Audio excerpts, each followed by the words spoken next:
Anılmış Kadınca Oyun hem Türkü ansamblisi bu yıl 30. yıl dönümünü nişanlar. Bu betere artistler devlet uğrunda Kultura Ministerliğinden hem Moldova Konsert Kurumundan ödülleri kabul ettiler. Este o vârstă în care poți să te uiți în urmă cu mândrie, poți privi la așa o vârstă. 30 yıl önemli yaş ansamblinin yecelinde. Ne zaman yakışır geri bakma hem çıkışları görme. Yaş ne zaman var nice ileri bakma, mutlulukla hem umutla geleceğe. Moldova devletin prezidenti geldi karara Moldova'nın şanlı kultura hizmetçisi adı verme birkaç artiste. Piotr Kazancı'ya, Elena Decheva'ya, ansamblinin yöndercisine Maria Taranenko'ya hem Vasily Telpiz'e.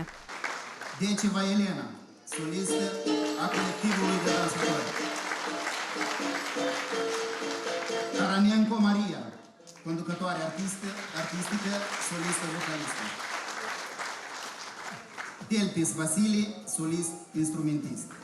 Prezidentin adından Kadınca Ansamblisi 200 bin lei yeni ruba almadığını kabul etti. Gagauzya'nın Kultura Bakanlığı Barabar Başkanı'ndan Irina Vlachlan oyunculara yeni ayakkabıları bağışladılar. 30 yıl o çok mu, oysa az mı? 30 yılda bir küçük yaşama gibi bu güzel artistler kurdular scenada çok güzel oyunlar. Bizim gergefli oyunlarımızı, bizim şıralı türkülerimizi, bizim güzel havalarımızı. Hem de sadece böyle kolektifler önce kadınca biz varınca söyleyelim sağ olun hani onlar büyük çalışıyorlar. Hani onlar bütün dünyaya gösteriyorlar. Hani var Gagauz halkı. Hani var Gagauzlar da onların var kendi zengin, şıralı hem de güzel kültürası. Хочется пожелать, чтобы ничего не мешало. 30 yıl ansambleye dini dil çok ama onun historiası artık var. Nerede belli çekitmesi hem başarıları. Dilerim ki Kadınca bakmayarak kimseye sadece ileri gitsin. O kimse onlara engel etmesin. Kultura evin zalası doluydu. Yurtunun misafirlerine dini Gagauzya'nın hem Moldova'nın türlü milletlerin kulturalarını gösterdiler. Kadınca ansamblisi, Kişinyov'dan Fluiraj Türkü hem oyun ansamblisi, Radalübiye Bulgar ansamblisi hem yeni anılmış grupaların biri Norok. Biz bugün doğma günündeydik. 30. yaş gününü kutladı halk oyun hem Türkü ansamblisi Kadınca. Biz bulamayız laf, ne anlatma, neler duyduk, neler gördük, neler işittik. Avuçlarımız acıyor çünkü pek güzeldi oyunlar, türküler.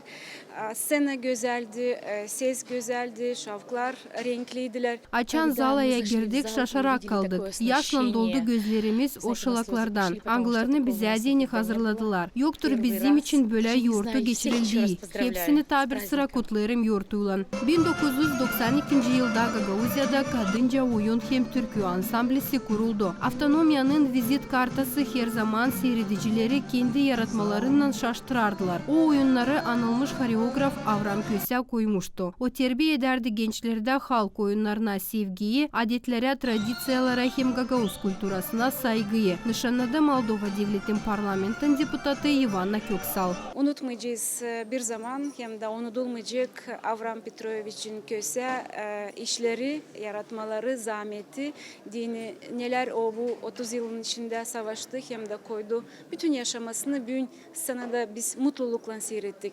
Topracı ilin olsun hem de yaşasın onun çeketmeleri, yaptıkları. Yeni buluşmalar, konsertler hem yurtular, yeniletme repertuarı, ilerletme, kabil etme kendi becermeklerini, bu davaları kendi önüne Kadınca kolektivi koyar. Seyredicilere sakalır, destekleme kendi sevgili artistlerini.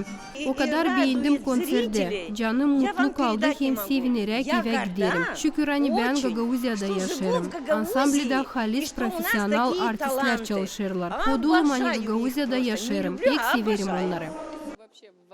Pek isla konsert geçti. Hepsi kolektifler hem bizim Kadınca yüksek orada scenaya çıktılar. Kabul ettim iyi duyguları. Sağ olsunlar hani bize böyle konsert hazırladılar. Kadınca ilerlesin bakmayarak hepsi zorluklara.